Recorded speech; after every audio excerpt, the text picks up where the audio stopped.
Hello, and welcome to today's video, in which we are going to learn how to make our own blocks. So far in Snap, we've learned about a whole bunch of different blocks and a whole bunch of different palettes, and we've been able to use them. But what if there's something we wanted our sprite to be able to do that Snap didn't provide us the ability to do already? For example, let's suppose we wanted to make our sprite draw a square. Seems like a reasonable sort of thing, but if we look all around, no matter where we look, in perhaps motion, that sort of makes sense, or perhaps in looks, maybe even under pen, there is nothing there that talks about drawing a square. So are we out of luck? No, we are not. Under the Variables palette, there's a button that says Make a Block. And like its name suggests, when you click on this, it provides you the opportunity to make a block, to do whatever it is that you want. So you have to answer a few questions. The first thing you have to figure out is where you want that block to appear. Now, it could go in pen or it could go in motion. I'm going to choose motion. And I have to decide the name of the block. Well, the name should reflect what it's going to do. I wanted to draw a square, so I'm just going to call it Draw a Square. And I'm going to put spaces in between because I think it reads more nicely that way. Computer science types might want to remove the spaces and write something like draw a square, but we're not going to do that. We also have to decide what kind of block it's going to be. Remember that there are three kinds of blocks.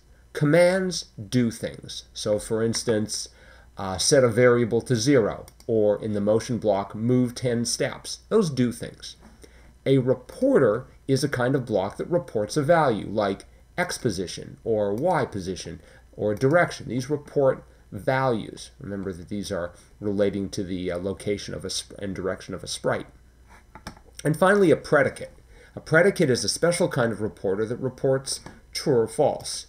So for instance, we can see if a sprite is touching something red. In this case, our sprite is not touching something red.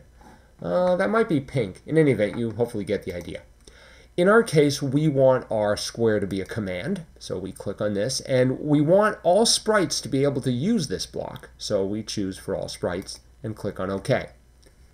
At this moment, the block editor appears, and the block editor consists of a hat block with the name of the block that we are trying to create inside, and something that looks very much like the scripting area. The reason is because you can drag blocks into here and make a script. So let's think about what we're going to have to do to draw a square. We know we're going to have to do something 4 times. What are we going to have to do? We're going to have to move a certain amount. And I'm going to say let's move 50. And then we're going to have to turn 90 degrees.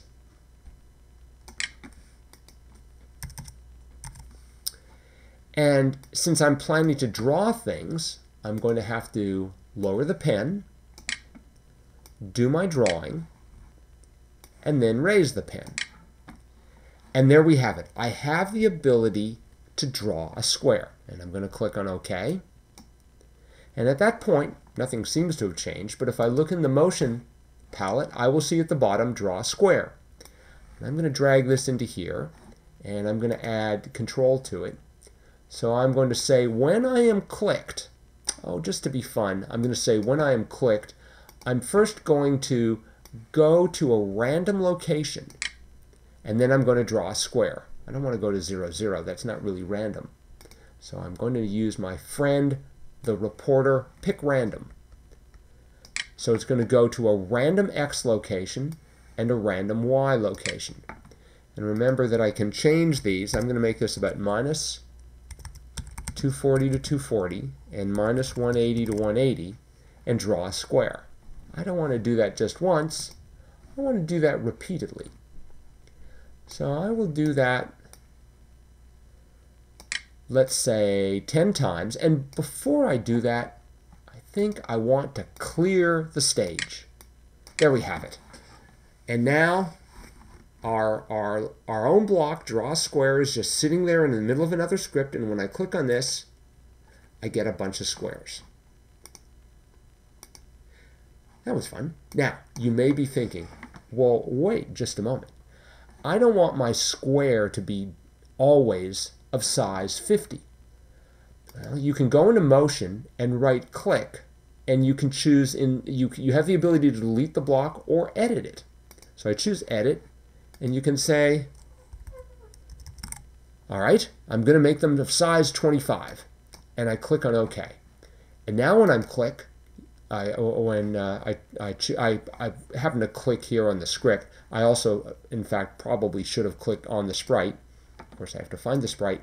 And you can see it's drawing a bunch of squares. Now they're of size 25.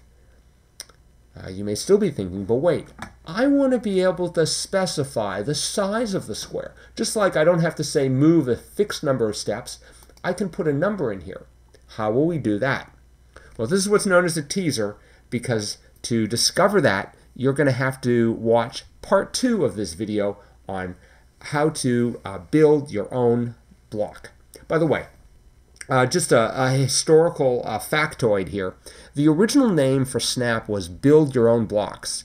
And some people apparently took exception to the name Build Your Own Blocks because it was BYOB, although I'm not quite sure how people would confuse this endeavor with imbibing. But in any event, the developers decided that they would rename it. And so instead of Build Your Own Block, it's now called Snap. And I sort of like that name. Plus, it makes sense because when you drag 2 blocks together, they snap. All right, that's it for this video.